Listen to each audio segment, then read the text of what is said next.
শিক্ষা জীবনের এক বাঁকে যশোরের প্রাচীন জনপদে আমার প্রথম পদার্পণ। প্রাচীন এক রহস্যময়তা যেন আষ্টে পৃষ্ঠে জড়িয়ে রেখেছে এই জনপদকে।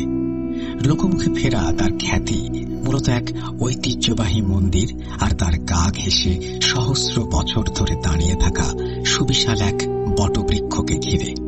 এই প্রাচীন চোরা নিদর্শনের থেকে সামান্য দূরেই আকাশপানে মাথা তুলে দাঁড়িয়ে 3 তলা বিশিষ্ট এক মাঝারি মাদ্রাসা, আর সেখানেই আমার নিয়তি টেনে নিয়ে এসেছিল আমাকে।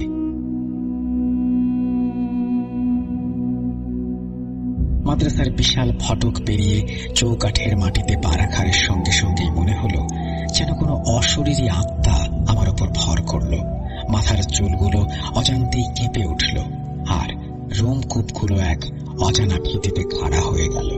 ঠিক সেই মুহূর্তে এক বিকট কর্কশ অট্টহাসি তীক্ষ্ণ তীরের মতো এসে বিদ্ধ করল আমার কর্ণকুহর, যা শুনে মনে হয়েছিল আমার বুকের ভেতরের কলিজাটি ছিটকে বেরিয়ে আসবে।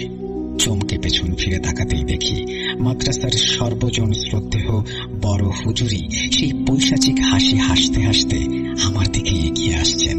সে হাসি কোনো পরিচিত মানবীয় হাসির প্রতিধ্বনি নয়, বরং যেন অশরীরী কোনো অতৃপ্ত আত্মার সীমাহীন উল্লাস। আমার নিকটে এসে তিনি অদ্ভুতভাবে এক দৃষ্টিতে আমাকে আপাদ মস্তক নিরীক্ষণ করলেন। তারপর তার কণ্ঠ থেকে বেরিয়ে এলো হিম শীতল এক ঘোষণা। তিনি বিড়বিড় করে বললেন, এই কিশোরের চোখে আমি ভিন্ন কিছু দেখেছি। ঠিক এটাই আমি চাই।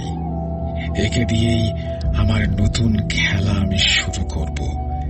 এর কচি শরীরটা আমি ছিনিয়ে নেব, ওই প্রতিটি শিরায় আমি বিষ ঢেলে দেব। কথাগুলো শেষ না হতেই তার সবল আঙুলগুলো হিংস্র শকুনের মতো ছুঁ মেরে আমার মাথার চুল সজোরে মুঠি করে ধরল। আমি প্রায় হুমড়ি খেয়ে পড়ে যাচ্ছিলাম, অসহায় এক তৃণখণ্ডের মতো। কিন্তু সেই চরম মুহূর্তে আমার অবচেতন মন যেন খুঁজে নিল মুক্তির দিশা। আমার মুখ থেকে স্বতঃস্ফূর্তভাবে বেরিয়ে এলো পবিত্র কোরআনের বাণী, আউযু বিল্লাহি মিনাশ শাইতানির রাজিম। আশ্চর্যজনকভাবে আমার তিলাওয়াতের প্রতিটি ধ্বনি যেন অদৃশ্য তপ্ত শলাকার মতো আঘাত হানল বড় হুজুরের শরীরে। তিনি কয়েক পা পিছিয়ে থমকে দাঁড়ালেন। তার মুখে ফুটে উঠল তীব্র যন্ত্রণার জমাট বাঁধা ঘৃণার এক বিভৎস ছবি। তার রক্তাভ চোখ দুটো যেন জ্বলন্ত অঙ্গারের মতো দপদপ করতে লাগলো। তিনি গর্জে উঠলেন, কিসের মন্ত্র পড়ছিস কে? বন্ধ কর তোর এই বিরক্তিকর মন্ত্রপাঠ। তাঁর কষ বেয়ে গড়িয়ে পড়ছিল লালা। বিকট এক জান্তব চিৎকার করে উঠলেন তিনি। সেই চিৎকারে মাদ্রাসার নিস্তব্ধতা খান খান হয়ে গেল।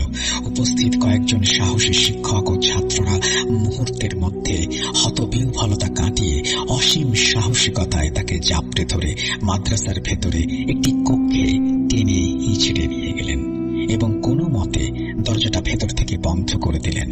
কিন্তু বন্ধ দরজার ওপাশ থেকেও ভেসে আসছিল হুজুরের প্রচন্ড ধস্তাধস্তি, আস্ফালন, আর তার মুখ থেকে নির্গত অনর্গল বিভৎস গালিগালাজ, হুমকি ও পৈশাচিক গর্জন। সেই থেকে বড় হুজুরের ঘর যেন পরিণত হলো এক জীবন্ত বিভীষিকায়। সেখান থেকে ভেসে আসত নানা অদ্ভুত লোমহর্ষক শব্দ, কখনো কোনো বন্দি আত্মার করুণ কান্নার সুর, যা শুনলে বুকের ভেতরটা মোচড় দিয়ে উঠত। মনে হতো কেউ বুঝি মুক্তির জন্য আকুল হয়ে ছটফট করছে। কখনো বা হিংস্র প্রাণীদের ক্রুদ্ধ গর্জন, যা রাতের নিস্তব্ধতাকে চিরে খান খান করে দিত। আবার কখনো গভীর রাতে ভেসে আসত দুর্বোধ্য ভাষায় মন্ত্রপাঠের ধ্বনি। হুজুরকে খাবার দেয়া হলে তিনি তা ঘৃণার সাথে ছুঁড়ে ফেলে দিতেন। দানবীয় এক উল্লাসে খাবারের বদলে তাজা রক্তপানের ইচ্ছা প্রকাশ করতেন। তার হাতের আঙুলগুলো শিকারী পাখির মতো বেঁকে গিয়েছিল। মনে হচ্ছিল তিনি ধীরে ধীরে মানুষ থেকে রূপান্তরিত হচ্ছেন এক ভয়াল শয়তানে। মাদ্রাসার বিজ্ঞ শিক্ষকেরা সকলেই দিশেহারা, কিং কর্তব্য বিমূঢ় হয়ে পড়লেন। অবশেষে এই নারকীয় পরিস্থিতি থেকে পরিত্রাণের আশায় সুদূর লালমনিরহাট থেকে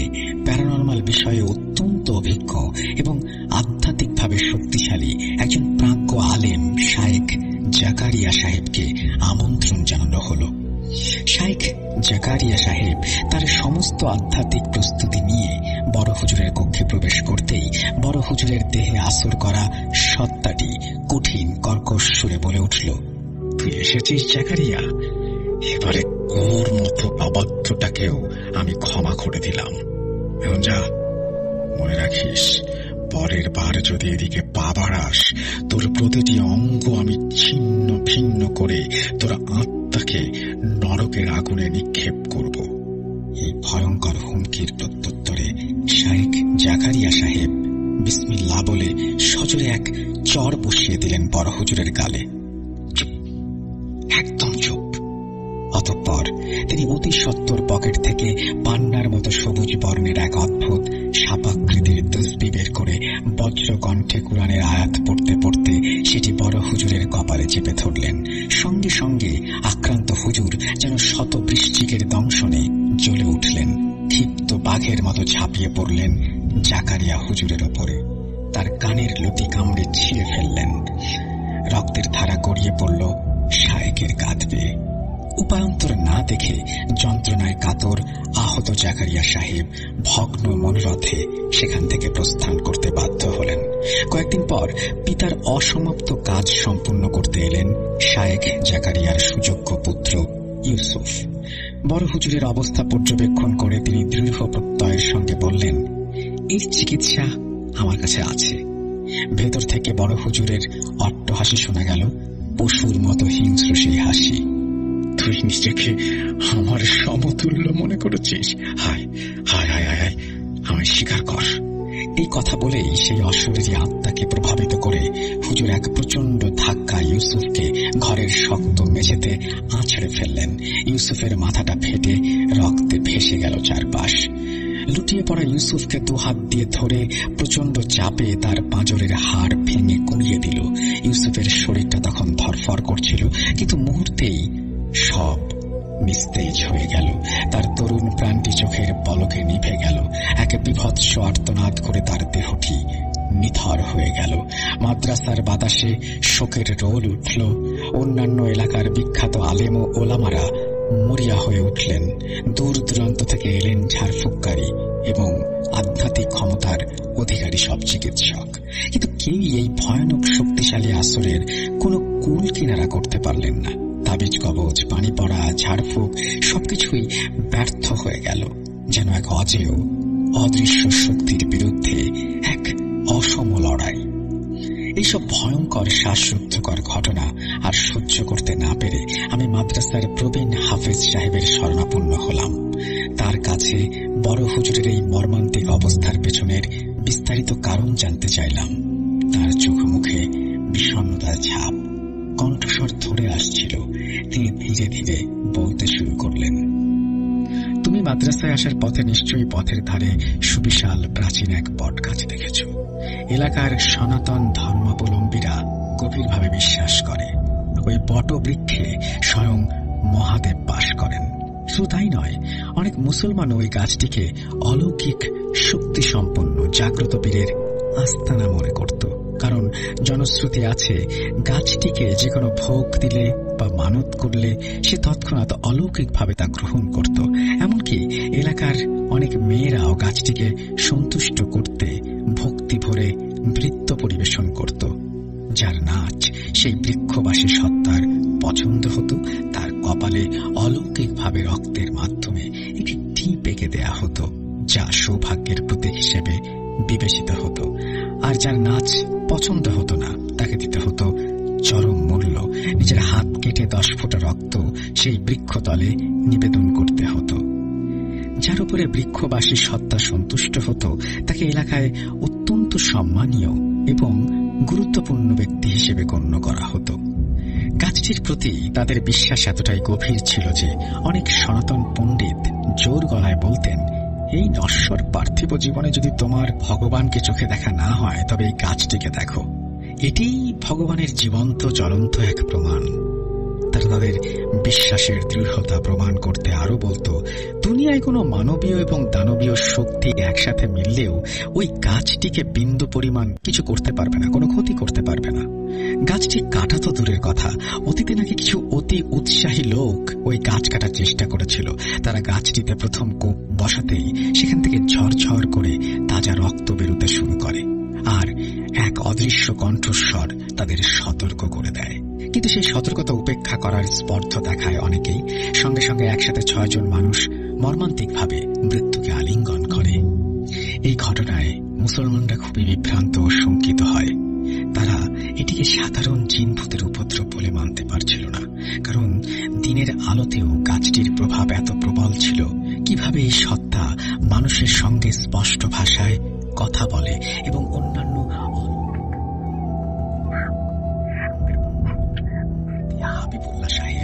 হাফেজ সাহেব বলতে লাগলেন, তার কণ্ঠে শ্রদ্ধা ও বিষাদের মিশ্রণ। একজন অত্যন্ত শ্রদ্ধেয়, প্রজ্ঞাবান এবং প্রবীণ আলেম। তিনি এই মাদ্রাসার শুধু প্রধানই নন, তার ধর্মচিন্তা, আধ্যাত্মিক জ্ঞান এবং প্যারানরমাল শক্তির জন্য তিনি গোটা অঞ্চলে সুপরিচিত। তিনি তার গভীর জ্ঞান ও বিশ্বাস থেকে দৃঢ়ভাবে মনে করতেন ওই বটগাছের ঘটনাটি সাধারণ কোনো অলৌকিক ঘটনা নয়, বরং কোনো এক শক্তিশালী কাফের জিনের কারসাজি এটি, যে কিনা নিজেকে দেবতা প্রতিপন্ন করে মানুষকে, অর্থাৎ সাধারণ মানুষকে শিরকের পথে টানছে। তাই তিনি মনে মনে প্রতিজ্ঞা করেন যে মানুষের ঈমান রক্ষার স্বার্থে যে কোনো মূল্যে ওই গাছটিকে তিনি সমূলে নির্মূল করে ছাড়বেন। এই বিষয়ে তিনি যখন এলাকার পণ্ডিত বিজ্ঞজনদের সাথে কথা বললেন, তারা তাকে বারণ করলেন, হুজুর, কখনো এমন দুঃসাহস দেখাতে যাবেন না। যদি যান তবে আপনি সহ আপনার ওই সাধের মাদ্রাসা আর আপনার পরিবার সকলেই ধ্বংস হয়ে যাবে। এটি মহাদেবের আবাসস্থল, এর রোশানলে পড়লে হার রক্ষা নেই। কিন্তু কে শোনে কার কথা? বড় হুজুর তার সিদ্ধান্তে অটল, পর্বতের ন্যায় অবিচল। সেই অভিশপ্ত দিন হাফেজ সাহেবের স্বরটা যেন আরো ভারী হয়ে এলো। বড় হুজুর তার কয়েকজন বিশ্বস্ত ছাত্র নিয়ে সেই বটগাছের তলায় গেলেন। তিনি গাছটিতে প্রথম কোপ মারতেই অবিশ্বাস্যভাবে কাটা জায়গা থেকে টপ টপ করে ফোয়ারার মতো রক্ত বেরোতে শুরু করলো। সেই রক্ত ছিটকে এসে সরাসরি পড়ল বড় হুজুরের মুখে, চোখে এবং তার সাদা শুভ্র দাড়িতে। সাথে সাথেই বড় হুজুর টলতে টলতে মাটিতে বসে পড়লেন। তার পুরো শরীর থরথর করে কাঁপছিল, যেন তাকে কোনো এক অদৃশ্য কিছু বৈদ্যুতিক শক দিচ্ছে। তার মুখ থেকে গোঙানির মতো চাপা আর্তনাদ বেরিয়ে আসছিল।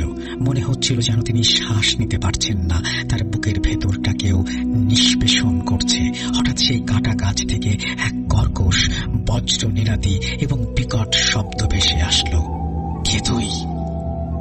আমি রুদ্রদেব। তুই আমার অপমাননা করেছিস। মহাকালের অধিপতি আমি। তোর এই অধ্যত্ত আমি চূর্ণ বিচূর্ণ করে দেব। সেই ভয়ঙ্কর ঘটনার পর থেকে মাদ্রাসায় যেন অশরীরী শক্তির অবাধ আনাগোনা শুরু হলো। একের পর এক বিপজ্জনক রক্তহীন করা ঘটনা ঘটতে লাগলো, যা মাদ্রাসার শান্ত পরিবেশকে নরকে পরিণত করলো। মাদ্রাসার বড় হুজুরের একমাত্র আদরের মেয়েটি সেদিন রাতেই মারা গেল। তার মুখমণ্ডল আগুন দিয়ে নির্মমভাবে পুড়িয়ে দেয়া হয়েছিল এবং তার শরীরের প্রতিটি অঙ্গ প্রত্যঙ্গ হিংস্র জানোয়ারের মতো ছিঁড়ে টুকরো টুকরো করে ফেলা হয়েছিল। প্রায় প্রতি রাতেই মাদ্রাসার জানালার কাঁচগুলো কোনো এক অজ্ঞাত কারণে বিকট শব্দে চূর্ণ বিচূর্ণ হয়ে যেত, যেন অদৃশ্য কোনো শক্তি বাইরে থেকে অবিরত আঘাত করত। কখনো মনে হতো কেউ যেন কানের কাছে এসে হিংস্রভাবে ফিসফিস করে কারো নাম ধরে ডাকছে। সে ডাক উপেক্ষা করার সাধ্য কারো নেই। কারো কারো শরীর তখন তাৎক্ষণিকভাবে অসাড় হয়ে যেত এবং তারা অজ্ঞান হয়ে পড়ত ঘন্টার পর ঘন্টার জন্য। মাঝে মাঝে অনেকের মুখে ফেনা দেখা যেত। রাতের বেলা ছাত্ররা ভয়ে চিৎকার করে ঘুম থেকে জেগে উঠত এবং তাদের চোখ থেকে অবিরত জলের ধারা নেমে আসত। তাদের মধ্যে দু একজন অস্পষ্টভাবে তাদের বিছানার পাশে দীর্ঘ কালো অবয়ব দাঁড়িয়ে থাকতে দেখত, যার দুটো চোখ অন্ধকারে জ্বলন্ত, আর তাদের শরীরে প্রচন্ড তাপ তারা অনুভব করত। মাদ্রাসার রান্নাঘরের খাবারে অদ্ভুতভাবে পচন ধরতে শুরু করত। ভাতে অগণিত পোকা জীবন্ত পোকামাকড়ের মতো নড়াচড়া করত, আর পানির কল থেকে দুর্গন্ধযুক্ত কালো ঘোলা পানি বের হতো, যার গন্ধে বমি আসত। শুধু তাই নয়, ছাত্র এবং শিক্ষকদের মধ্যে একটি রহস্যময় অসুস্থতা ছড়িয়ে পড়েছিল। অনেকের শরীরে অসহ্য ব্যথা, অবর্ণনীয় জ্বর এবং ত্বকে কালো কালো ছোপ দেখা যেতে শুরু করলো। তাদের শরীর যেন ভেতর থেকে শুকিয়ে যাচ্ছিল, চোখ গর্তে ঢুকে যাচ্ছিল, আর মনে হচ্ছিল তারা যেন জীবন্ত কঙ্কালে পরিণত হচ্ছে। মাদ্রাসার পরিবেশ এতটাই বিষাক্ত হয়ে উঠেছিল যে চারিদিকে শুধু ভয়, আতঙ্ক আর অশরীরী শক্তির আগ্রাসন। হাফেজ সাহেবের কাছ থেকে পূর্ণাঙ্গ ইতিবৃত্ত জানার পর আমি আর স্থির থাকতে পারলাম না। আমার ভেতরের সহজাত প্রবৃত্তি আমাকে তাড়িত করেছিল। আমি একা একাই নিজের মতো করে এই রহস্যের গভীরে প্রবেশ করার সিদ্ধান্ত নিলাম। এক গভীর রাতে যখন সমগ্র চরাচর নিদ্রার কোলে অচেতন, আমি সন্তর্পণে বেরিয়ে পড়লাম সেই অদ্ভুত অভিশপ্ত বটগাছটির উদ্দেশ্যে। প্রতিবার এই গাছটির কাছাকাছি যেতেই আমার মাথার চুল কেঁপে উঠছিল। এ যেন এক আসন্ন ভয়াবহ বিপদের সতর্কবার্তা। গাছের কাছাকাছি যেতেই বাতাসের মধ্যে সেই পচা মিশমিশে রক্তের গন্ধটা আরো তীব্র, আরো অসহনীয় হয়ে উঠছিল। আমি চোখ বন্ধ করে আমার সমস্ত মনোযোগ কেন্দ্রীভূত করে গাছের রহস্য ভেদ করার চেষ্টা করলাম। যা জানতে পারলাম, আমার রক্ত জমিয়ে দেওয়ার জন্য তা যথেষ্ট ছিল। এই গাছ শুধু প্রাচীন নয়, এটি অতি প্রাচীন। এর শিকড় যেন অজগরের মতো মাটির গভীরে বহুদূর পর্যন্ত বিস্তৃত এক বিশাল জাল বিস্তার করে রেখেছে, এবং এটি আসলেই রৌদ্রদেব নামের এক অতি শক্তিশালী প্রাচীন শক্তির অন্যতম প্রধান উৎস। বহু বছর ধরে অগণিত নরবলি এবং রক্তপাতের মাধ্যমে রৌদ্রদেব তার শক্তি সঞ্চয় করেছে, নিজেকে অপ্রতিরোধ করে গড়ে তুলেছে। আমি আমার মানুষ চক্ষে অতীতে ঘটে যাওয়া কিছু বিভৎস ঘটনার অস্পষ্ট ছায়াচিত্র দেখতে পেলাম। বলিদান, উন্মত্ত নৃত্য, তাজা রক্তের স্রোত। কিন্তু রৌদ্রদেবের দুর্বলতা সম্পর্কে কিছুই আঁচ করতে না পেরে আমি মারিদ জিনকে স্মরণ করলাম। তিনি আমার আহ্বানে প্রকট হতেই আমি তাকে সসম্ভ্রমে জিজ্ঞেস করলাম, এই রৌদ্রদেব সম্পর্কে আপনি যা যা জানেন, অনুগ্রহ করে তা আমাকে সবিস্তারে বলুন। তিনি গম্ভীর মুখে বললেন, রৌদ্রদেব হল শক্তিশালী ইফরিত জিনের বংশের এক অগ্রজ সদস্য। তার বড় ভাই বললেও ভুল হবে না। সে এতটাই ক্ষমতাধর এবং অহংকারী যে নিজেকে দেবতা বা প্রভু বলে দাবি করে।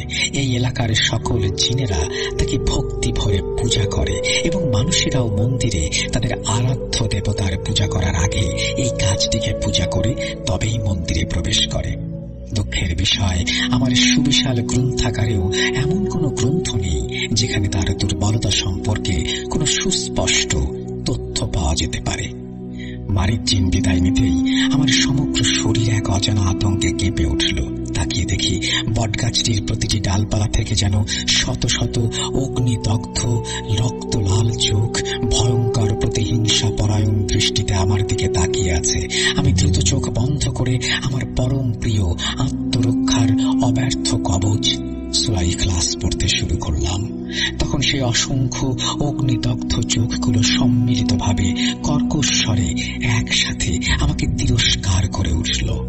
রৌদ্রদেব সহ তার সমস্ত দলবল আসলে এই সূরাটিকে ভয় পায়। এটি শুধু তিলাওয়াতের জন্য একটি সাধারণ সূরা নয়, এর পেছনে যে অসীম আধ্যাত্মিক শক্তি নিহিত আছে তা এই সকল অপশক্তির জন্য অত্যন্ত ভীতিকর এবং ধ্বংসাত্মক। এই মূল্যবান তথ্যটা জানার সঙ্গে সঙ্গেই আমার মনের গভীরে আশার এক ক্ষীণ আলো জ্বলে উঠল। কিন্তু কিভাবে এই জ্ঞান আমি বাস্তবে কাজে লাগাবো? সূরা ইখলাসের মুয়াক্কিলের সাহায্য পাওয়া তো মুখের কথা নয়। মুয়াক্কিল হলেন সেই ফেরেশতা যিনি মহান আল্লাহর আদেশে এই বিশেষ সূরার রক্ষণাবেক্ষণ ও কার্যকারিতার দায়িত্বে নিয়োজিত। তাকে আহ্বান করা কি আমার মতো কিশোরের পক্ষে সম্ভব? এই প্রশ্ন আমাকে আরো বেশি চিন্তিত করে তুলেছিল। একদিন গভীর রাতে আমি যখন ঘরে অত্যন্ত মনোযোগের সাথে বসে সূরা ইখলাস তেলাওয়াত করছিলাম, হঠাৎ আমার ঘরের জানালাটা বাইরের কোনো অদৃশ্য শক্তির প্রচন্ড ধাক্কায় সজোরে খুলে গেল। এক মৃত্যু শীতল বাতাস আমার শরীরে কাঁপুনি ধরিয়ে দিল। আমি চমকে চোখ তুলে তাকালাম। জানালা জানলার বাইরে নিকষ কালো অন্ধকারের মাঝে দুটো টকটকে চোখ জল করছে। রুদ্রদেব স্বয়ং আমাকে দেখছে। আমি সেই পরিচিত পৈশাচিক বিদ্রুপ মেশানো হাসিটা জমাট বাঁধা অন্ধকারেও যেন স্পষ্ট দেখতে পেলাম। বিষাক্ত সাপের ফোসফোসানির মতো শব্দে সে হিস হিস করা গলায় আমাকে বলে উঠল, তুই কি ভেবেছিস এই সামান্য মন্ত্রপাঠে আমার কিছু হবে? তোর স্পর্ধা দেখে আমি অবাক হচ্ছি। বাচ্চা ছেলে, একটা তুচ্ছ নগণ্য মানুষ হয়ে তুই আমাকে চ্যালেঞ্জ করেছিস। জেনে রাখ, তুই উদ্ধত। বহু কষ্টে আমার মনের সমস্ত ভয়কে একপাশে সরিয়ে রেখে তার উদ্দেশ্যে শান্ত কণ্ঠে বললাম, তুমিও আল্লাহর সৃষ্টি, আর আমিও। তোমার ক্ষমতা যতই হোক, মহান আল্লাহ তাআলার ক্ষমতার ঊর্ধ্বে নয়। আল্লাহ তাআলাই সকল ক্ষমতার উৎস। তিনি সব কিছুর একচ্ছত্র মালিক। আমার কথা শুনে রুদ্রদেব যেন আরো বেশি ক্রুদ্ধ হয়ে উঠল, উন্মত্ত হয়ে উঠল। সে এক বিকট অট্টহাসিতে ফেটে পড়ল। সে গর্জে উঠল এবং আমাকে তিরস্কার করতে শুরু করলো। আমি স্পষ্ট বুঝতে পারলাম রুদ্রদেব আমাকে ছাড়বে না। সে আমাকে তার খেলার নতুন পুতুল করেছে। এই ভয়াবহ লড়াইটা এখন শুধু বড় হুজুরকে বাঁচানোর মধ্যে সীমাবদ্ধ নেই, বরং এই লড়াই এখন মাদ্রাসার অস্তিত্ব এবং আমার নিজের জীবন এবং সর্বোপরি ঈমান রক্ষার লড়াই পরিণত হয়েছে। আমাকে অবিলম্বে কিছু একটা করতেই হবে, খুব দ্রুত। আমি এটাও বুঝতে পারছিলাম সেই শয়তান রুদ্র দেবতা আমাকে কেবল এক সামান্য কিশোর ভেবে ভুল করছে না, বরং আমার লুকানো সুপ্ত ক্ষমতা সম্পর্কেও সে আঁচ করতে পেরেছে। আর তাই সে মরিয়া হয়ে উঠেছে। আমি তখন প্রায় খাওয়া দাওয়া ভুলে গিয়ে দিনরাত পবিত্র কোরআন তেলাওয়াত করতে শুরু করলাম, বিশেষ করে সূরা ইখলাস, আরো অনেক কিছু। আমি অনুভব করতে লাগলাম ওই ঐশী আয়াতগুলো এক মনে পড়ার সময় আমার ভেতর এক ধরনের অবর্ণনীয় আধ্যাত্মিক শক্তি জন্ম নেয়। আমি যেন প্রতিটি আরবি হরফের ভেতরের নূর স্বয়ং অনুভব করতে পারছিলাম। তখনই আমি এক গভীর উপলব্ধির মাধ্যমে জানতে পারলাম, রক্তই হল রুদ্রদেবের মূল জীবনী শক্তি। এখন বড় হুজুরের শরীর থেকে রুদ্রদেবের ভয়াল আসর কাটাতে হবে, আর তার জন্য একটি মাত্রই ভয়ঙ্কর উপায় আছে, তা হল স্বয়ং রুদ্রদেবের শরীর থেকে নির্গত রক্ত সংগ্রহ করা। সেই রক্তের সাথে ব্যাবিলনের মাটি মিশ্রিত করে একটানা 7 দিন পর্যন্ত বড় হুজুরের হাত ধৌত করতে হবে। এরপর রুদ্রদেব শত চেষ্টা করলেও আর হুজুরের কাছে ঘেঁষতে পারবে না। যদি সে দুঃসাহস করে কাছে যাওয়ার, তাহলে তার অবস্থা হবে নিজের সাথেই যুদ্ধ করার মতো। একদিন গভীর রাতে তাহাজ্জুদের নামাজ আদায় করছিলাম। হঠাৎ অনুভব করলাম আমার চারপাশটা কেমন যেন অস্বাভাবিক ভারী হয়ে উঠেছে। বাতাসের স্বাভাবিক চাপ যেন কয়েক গুণ বেড়ে গেছে। ঘরের এক কোণে রাখা কাঁচের পানির গ্লাসটা নিজে থেকেই থরথর করে কাঁপতে শুরু করেছে, যেন ভূমিকম্প হচ্ছে। আমার মাথার চুলগুলো আবারও কেঁপে উঠল। বিপদ অতি সন্নিকটে।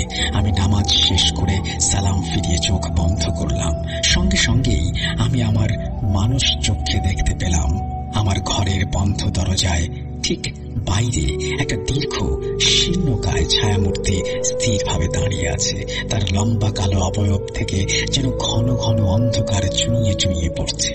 তার চোখ দুটো যেন লাল অঙ্গারের মতো। আমি বিচলিত না হয়ে স্থিরভাবে জায়নামাজে বসে রইলাম।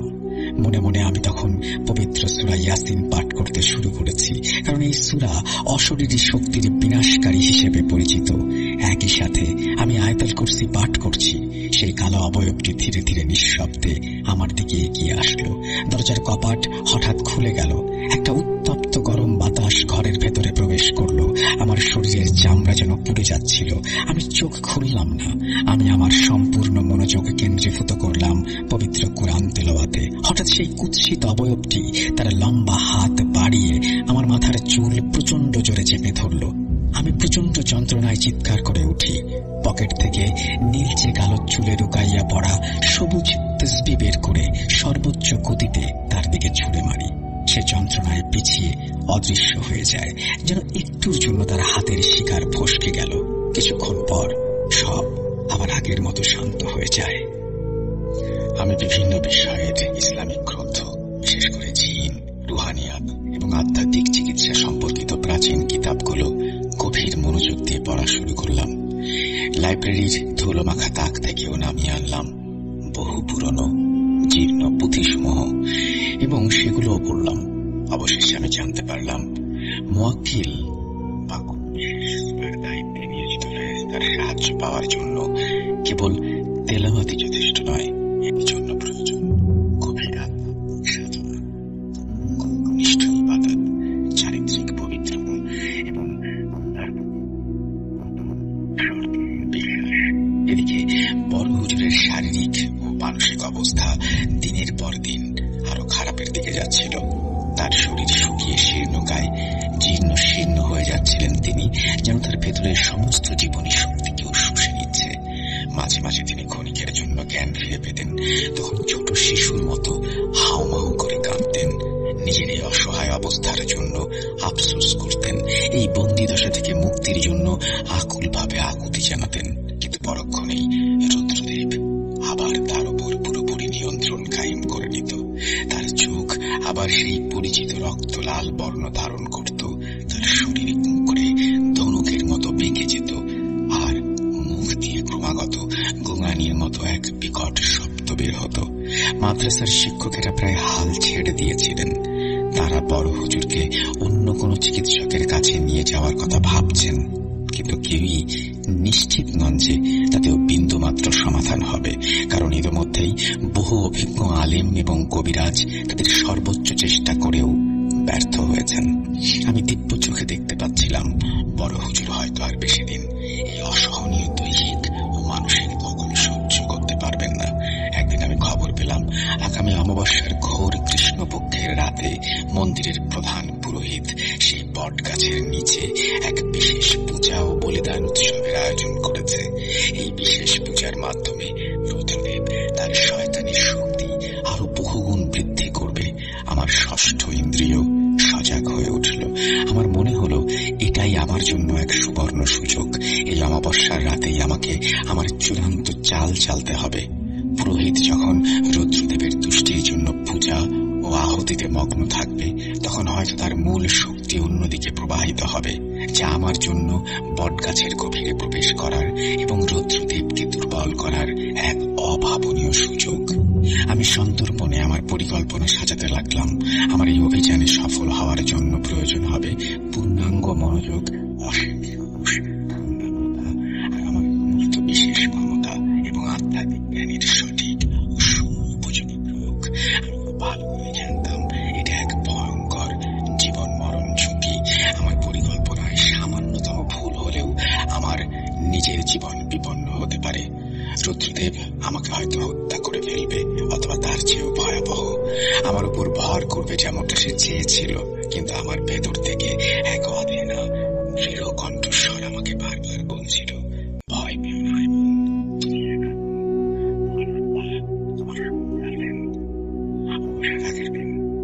সারাদিন রোজা রাখলাম। এরপর আমি দীর্ঘক্ষণ ধরে নফল নামাজ আদায় করলাম। দুই চোখে অশ্রু নিয়ে মহান আল্লাহর দরবারে কায় মনোবাক্যে সাহায্য প্রার্থনা করলাম। তারপর আমি আমার নিজের ঘরে বসে গভীর ধ্যানে মগ্ন হলাম। আমি আমার চোখের বিশেষ ক্ষমতা ব্যবহার করে সেই অভিশপ্ত বটগাছের চারপাশে অদৃশ্য প্রতিরক্ষা ব্যবস্থা পুঙ্খানুপুঙ্খভাবে পর্যবেক্ষণ করতে লাগলাম। আমি আমার মনশ্চক্ষে স্পষ্ট দেখতে পেলাম গাছটিকে দুর্ভেদ্য প্রাচীরের মতো ঘিরে রেখেছে অসংখ্য বিবস্ত্র, কুৎসিত, বিভৎস দর্শন জিন। তারা যেন অতন্দ্র প্রহরীর মতো অতন্দ্র পাহারায় রত। তারা সংখ্যায় এত বেশি যে তাদের ভেদ করে গাছের কাছে পৌঁছানোই প্রায় অসম্ভব। এক কঠিন কাজে গাছের উপরের দিকে মোটা মোটা ডালপালাগুলোতে আমি আরো কিছু শক্তিশালী ভয়ঙ্কর সত্তার গাঢ় উপস্থিতি অনুভব করলাম, যাদের শক্তি আমার চেয়ে বহুগুণ বেশি। সে রাতে আমি এক অদ্ভুত প্রশান্তিদায়ক স্বপ্ন দেখলাম। আপনি যেন পা রাখলেন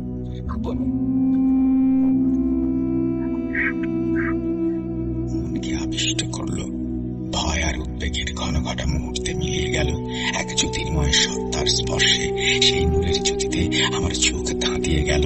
তার স্নেহমাখা কণ্ঠ যেন অমৃত বর্ষণ করল। বিশ্বাস রেখো, জয় সুনিশ্চিত।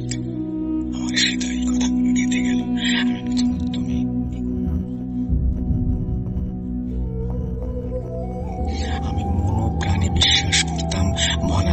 আমাকে এই কঠিন পরীক্ষায় কখনোই একা ছাড়বেন না। অবশেষে এলো সেই বহু প্রতীক্ষিত অমাবস্যার রাত। নিকষ কালো আঁধারে, চারিদিক স্তব্ধ, প্রকৃতি গভীর ঘুমে মগ্ন, আকাশে তারার ক্ষীণতম আলো অনুপস্থিত, ঘোর অন্ধকার। অশরীরী আত্মা যেন চারিদিকে অবাধে চলাফেরা করছে। মাদ্রাসার সকলেই যখন রাতের আহার শেষে গভীর ঘুমে আচ্ছন্ন, আমি তখন নিঃশব্দে আমার ঘর থেকে বের হলাম। আমার পরনে ছিল মাদ্রাসার ছাত্রদের জন্য নির্ধারিত সাধারণ পায়জামা পাঞ্জাবি। আমি ধীর পায়ে এগিয়ে চললাম সেই অভিশপ্ত ছায়াময় বটগাছটির দিকে। যতই আমি বটগাছটার কাছাকাছি যাচ্ছিলাম, ততই আমার চুলের কম্পন তীব্র থেকে তীব্রতর হচ্ছিল। চারপাশের বাতাসের চাপও যেন কয়েক গুণ বেড়ে যাচ্ছিল। আমার শ্বাস নিতে রীতিমতো কষ্ট হচ্ছিল। সেই পরিচিত পচা রক্তের গন্ধটা এখন আরো তীব্রতর, যা নাকে লাগতেই বমি আসছিল। আমার ষষ্ঠ ইন্দ্রিয় দিয়ে স্পষ্ট অনুভব করতে পারছিলাম আমার চারপাশে অসংখ্য অশরীরী হিংস্র সত্তার উপস্থিতি। তা যেন কানের কাছে এসে অশুভ মন্ত্রে ফিসফিস করে কথা বলছে, আমাকে ভয় দেখানোর নানান কৌশল করছে। আমার কানে বাঁধছে বিভৎস সব অশরীরী শব্দ, যা কোনো মানুষের পক্ষে সহ্য করা কঠিন। গাছটার কাছাকাছি পৌঁছাতেই অতর্কিতে আমার পথ আটকে দাঁড়ালো কয়েকজন প্রহরী জিন। তারা দেখতে অত্যন্ত কুৎসিত, বামনাকৃতির। তাদের চোখগুলো বিড়ালের চোখের মতো সবুজ আর দাঁতগুলো ধারালো। তারা হিংস্রভাবে হিস হিস করতে লাগলো। তাদের শরীর থেকে বিষাক্ত পচা ডিমের মতো গন্ধ বের হচ্ছিল। বড় বড় চোখ করে তারা একযোগে লৌহ মুষ্টির মতো প্রচন্ড শক্ত হাত দিয়ে আমার গলা চেপে ধরে। বুক ভরে একটা গভীর শ্বাস নিয়ে মনে মনে আয়াতুল কুরসি পাঠ করতে শুরু করলাম। কিন্তু যখনই তেলাওয়াত করছিলাম, তখনই যেন হাতের চাপ বাড়তে শুরু করলো। উপায়ান্তর না দেখে পকেট থেকে আবার সবুজ তসবিহ বের করে সজোরে তাদের মুখে আঘাত করি। দুটি অশরীরী ছাড়া সবাই দূরে ছিটকে পড়ে। ওই দুটি অশরীরীর হাত কিছুতেই গলা থেকে ছাড়াতে পারছিলাম না। মাথা প্রচন্ড গরম হয়ে গেল। আমি দাঁত দিয়ে ওই অশরীরীর হাত ছিঁড়ে ফেলার চেষ্টা করি। প্রচন্ড রাগ থাকা সত্ত্বেও কেন যেন নিজেকে হিংস্র মনে হচ্ছিল। এখন পথ পুরো ফাঁকা। এই অভাবনীয় সুযোগের সদ্ব্যবহার করে এক মুহূর্ত দেরি না করে দ্রুত পায়ে আমি এগিয়ে চললাম বটগাছটার গুড়িটার দিকে। বিশাল বটগাছটার নিচে তখন পুরোদমে চলছিল সে আদিম কুসংস্কারাচ্ছন্ন ভয়ঙ্কর উৎসব। মন্দিরের প্রধান পুরোহিত, যার পরনে ছিল রক্ত লাল রঙের রেশমি কাপড়, সে একটা বিশাল আগুনের কুণ্ডলীর সামনে চোখ বন্ধ করে বসে দুর্বোধ্য ভাষায় মন্ত্র পাঠ করছিল। তার চারপাশে ঘিরে বসেছিল আরো কয়েকজন সহযোগী।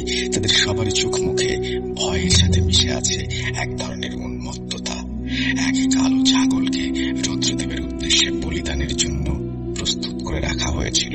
আর তাদের সকলের অলক্ষ্যে সেই বটগাছের সবচেয়ে মোটা শক্তিশালী ডালটায় বসেছিল রুদ্রদেবের এক ভয়ঙ্কর ধোয়াটে অস্পষ্ট প্রতিচ্ছবি। তার আকার স্থির ছিল না, দোয়ার কুণ্ডলীর মতো বারবার পরিবর্তিত হচ্ছিল। কিন্তু তার চোখ দুটো জ্বলছিল গগনের আগুনের গোলার মতো। তার কপালের দুপাশে দুটো বিশাল ভয়ঙ্কর শিং অন্ধকারেও দেখা যাচ্ছিল।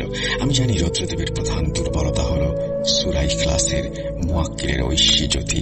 আমি হয়তো সেই মুয়াক্কিলকে সরাসরি আহ্বান করব। আমি যদি পূর্ণ বিশ্বাস, গভীর একাগ্রতা এবং পরিশুদ্ধ অন্তরের সাথে তা পাঠ করি, তাহলে কোনো একটা উপায় হবেই। আমি কম্পিত হাতে গাছের সেই শীতল অমসৃণ গুড়িটাতে আমার ডান হাত দিয়ে স্পর্শ করলাম। আমার সমস্ত শরীর ভয়ে উত্তেজনায় কেঁপে উঠল। গাছটা যেন একটা জীবন্ত বিশাল দেহী অজগরের সাপের মতো শিরশির করছে। তার শক্ত ছালগুলো যেন জীবন্ত সাপের চামড়া, খোলস। আমি চোখ বন্ধ করে সূরা পড়তে শুরু করলাম। পবিত্র ইখলাসের প্রতিটি আয়াত উচ্চারণের সঙ্গে সঙ্গে আমি অনুভব করতে লাগলাম আমার ভেতর থেকে প্রচন্ড অবর্ণনীয় শক্তি সবাইকে বেরিয়ে আসছে। গাছটা থরথর করে কাঁপতে শুরু করলো। অন্তরাত্মা আমার ভয়ে শুকিয়ে যাচ্ছে। গাছের ডালপালা শুকনো পাতার টুপটাপ ঝরে পড়ছে। হঠাৎ গাছের ভেতর থেকে রুদ্রদেবের হুঙ্কার ভেসে আসলো। এবার সে গাছের ডালে শান্তভাবে বসে রইল না। গাছের গুড়ি থেকে একটা বিশাল অশরীরী যেন অজগরের মতো বেরিয়ে এসে আমাকে ধরতে চাইল। আমি তৎক্ষণাৎ লুকাইয়া করা জমজমের পানি তার হাতে ছিটিয়ে দিতেই তার স্বর করুণ এবং দুর্বল হয়ে উঠল। আমি শান্ত কণ্ঠে বললাম,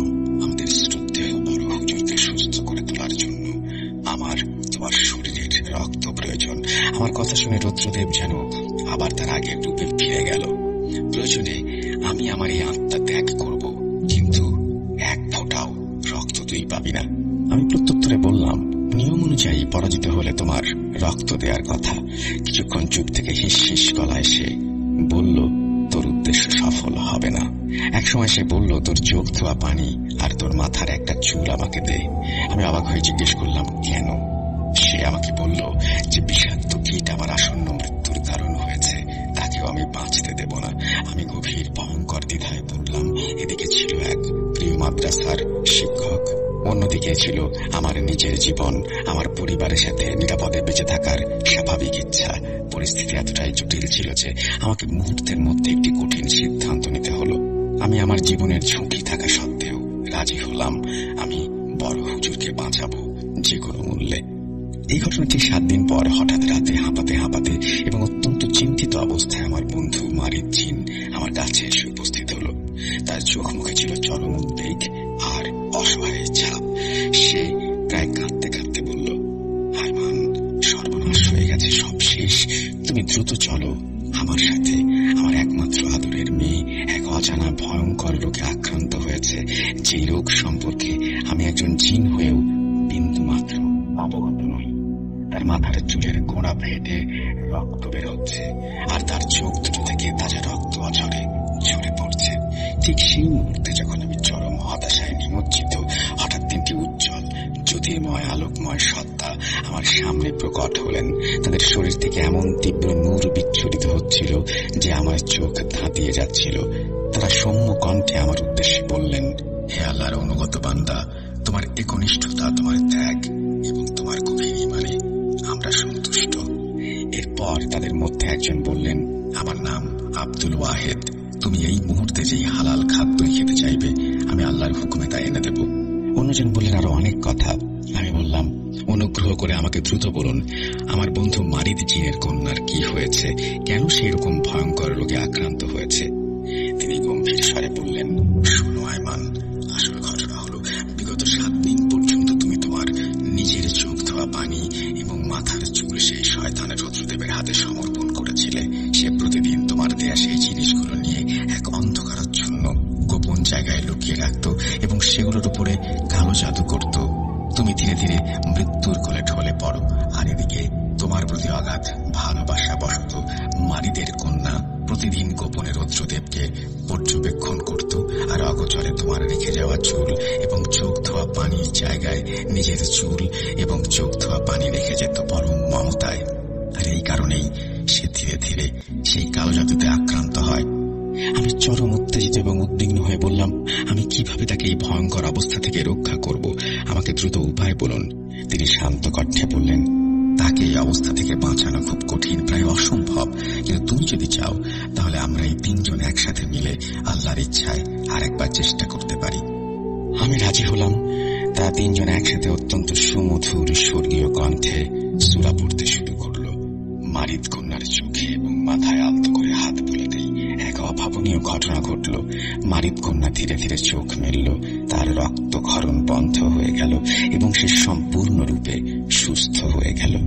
সেই অভিশপ্ত বিশাল বটগাছটা হঠাৎ এক বিকট কান ফাটানো শব্দে মরমর করে ঠিক মাঝখান থেকে দুভাগ হয়ে গেল, যেন গাছের ভেতর থেকে কোনো শক্তিশালী বোমা ফেটে বেরিয়ে এসেছে। পরদিন সকালে মাদ্রাসা এবং আশেপাশের গ্রামগুলোতে এক তুমুল হইচই পড়ে গেল। বাতাসের আগে খবর ছড়িয়ে পড়ল যে গত রাতের আঁধারে এলাকার সেই 5 শতাব্দী প্রাচীন রহস্যময় বটগাছটি কোনো এক অজ্ঞাত কারণে বিকট শব্দে ভেঙে দুভাগ হয়ে গেছে। গাছের যে অংশে একসময় হুজুর কোপ মেরেছিল এবং যেখান থেকে রক্ত ঝরছিল, সেখানে এখন শুধু শুকনো প্রাণহীন কাঠ, কোন রক্তের চিহ্ন মাত্র নেই। আর আমাদের বড় হুজুর আল্লাহর অশেষ সহমতে সম্পূর্ণ সুস্থ এবং স্বাভাবিক হয়ে ওঠেন। সেদিন সকালে ফজরের নামাজের সময় তিনি নিজেই হেঁটে মসজিদে আসেন। তার চেহারায় দীর্ঘদিনের অসুস্থতার কোনো প্রকার মলিন ছাপ নেই। তার মুখমণ্ডল দেখা যাচ্ছিল অত্যন্ত সতেজ। বড় হুজুর সম্পূর্ণরূপে সুস্থ হওয়ার পর মাদ্রাসার পরিচালনার দায়িত্ব পুনরায় নিজের কাঁধে তুলে নেন।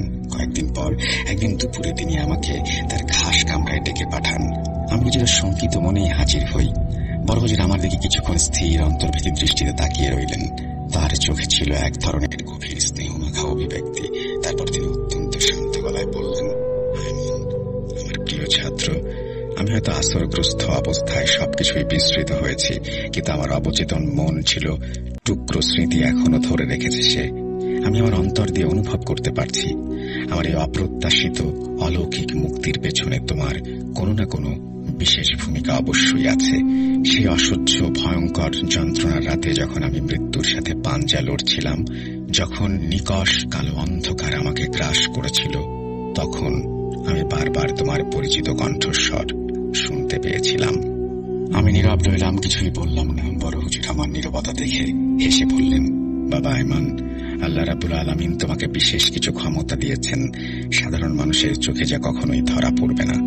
তুমি তোমার ছোট্ট চোখ দিয়ে তাই দেখতে পাও যা অন্যরা অনুভব করতে পারে না। তুমি তোমার অন্তর দিয়ে অনুভব করতে পারো সব। তবে একটা কথা সব সময় মনে রেখো, এই আধ্যাত্মিক পথে যেমন মহান আল্লাহর অশেষ সাহায্য রহমত আছে, তেমনি পদে পদে শয়তানের ধোঁকা ও প্রলোভনও আছে। অদৃশ্য জগৎ অত্যন্ত রহস্যময়, জটিল এবং ক্ষেত্র বিশেষে খুবই বিপজ্জনক। তাই সবসময় সতর্ক থেকো, আল্লাহর উপরে ভরসা রেখো, কখনো সত্যের পথ থেকে বিচ্যুত হও না। আমি ধীরে ধীরে মাথা তুলে হুজুরের দিকে তাকালাম এবং তাকে বললাম, হুজুর, আমি শুধু সাধ্যমতো আমার ইমানি দায়িত্ব পালন করার চেষ্টা করেছি। বড় হুজুর তার উষ্ণ হাত আমার মাথায় রেখে আশীর্বাদ করলেন। আল্লাহ তোমার মঙ্গল করুন। তার কক্ষ থেকে বেরিয়ে আসার সময় এলাকার বিভিন্ন আকাশ থেকে জমে থাকা কালো অশুভ মেঘের ঘন ছায়া চিরতরে বিদায় নিল।